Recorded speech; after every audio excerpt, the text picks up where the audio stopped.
And probably the craziest celebrity news story this year, Cassie is suing Diddy for $30 million, claiming years of intimidation, rape, physical, and sexual abuse. Lock his ass up! Lock his ass up! You're going to jail!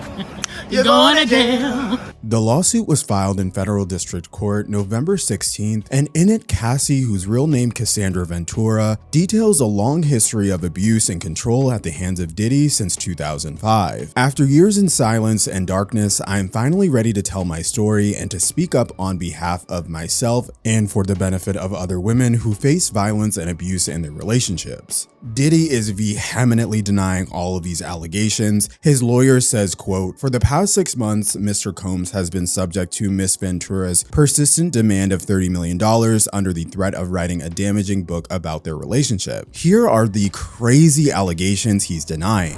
Physical abuse. In the lawsuit, she claims that Diddy would force her to take copious amounts of drugs, which included ecstasy and ketamine, and oftentimes he would become violent and beat her multiple times a year. An example of this was in 2009 when, according to her, he became so upset when he saw her speaking to another talent agent that he pushed her into a car, kicked her over and over in the face, making her bleed. In order to hide these injuries, he forced her to stay in a hotel for a week to recover, secluding her from friends and family." She also says that in 2012, during a break the couple had, he became so angry when he saw that she started dating Kid Cudi that he threatened to blow up his car. According to her, quote, "Around this time, Kid Cudi's car exploded in his driveway." A spokesperson on behalf of Cudi even confirmed this story.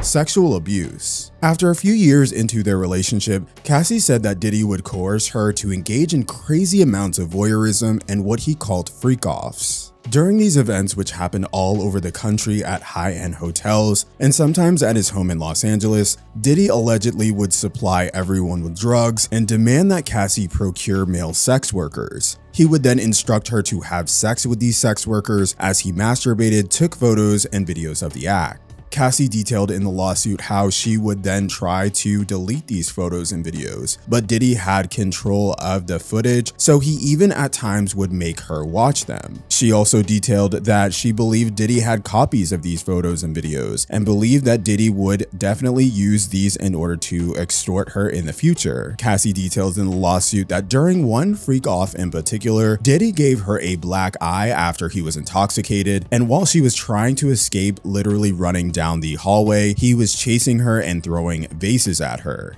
Quote, "He threw glass vases at her, sending glass shattering throughout the corridor." In the lawsuit, it's alleged that Diddy paid the hotel $50,000 for the footage. In 2018, Cassie is also alleging that after meeting Diddy for dinner, he forced himself into her apartment, and after repeatedly telling him no and pushing him away, he raped her, and this is when she finally left him for good. Intimidation. At the age of 19, Cassie depicts how Diddy quickly took control of her life and her career. She says that early on after signing with Bad Boy around 2006, and this was during the release of her album, he quickly took control of her life. He paid for her car, her apartment, her clothing, and even then had access to her medical records. She felt like if she was to tell Diddy during this time no to anything, he not only would hurt the people that he loved, but he would ruin her reputation. He would hold her music sort of above her head and suppress her songs. So she definitely felt like she had to comply with everything that he wanted her to do. As the lawsuit was filed in New York is actually ending a law soon that required victims of abuse to report abuse within a certain time frame. I believe it's 1 year after it occurring. And Cassie said to this, quote, "With the expiration of New York's Adult Survivors Act fast approaching, it became clear that this was an opportunity to speak up about the trauma I have experienced and that I will be recovering from for the rest of my life." Guys, I am at a complete loss for this one. There have been so many rumors, as I'm sure you know, over time about Diddy and the things that he's been involved in and the things that he's done to people. So do I find a lot of these allegations shocking? No, but I absolutely find the details repulsive, and I hope that if Cassie has faced this level of trauma in her life, that she does whatever she can to get whatever she needs out of this situation in order to resolve this trauma that she has faced. faced. My heart goes out to her and everyone affected by this. I really hope that she stays safe while this is going on, and I do want to know what you guys think about this story. So definitely drop down in the comments below. This is a wild one. It was not on my 2023 celebrity bingo card. I'm gonna leave this up to you guys from this moment on unless there's major developments, and I will talk to you guys in the next video. Bye guys.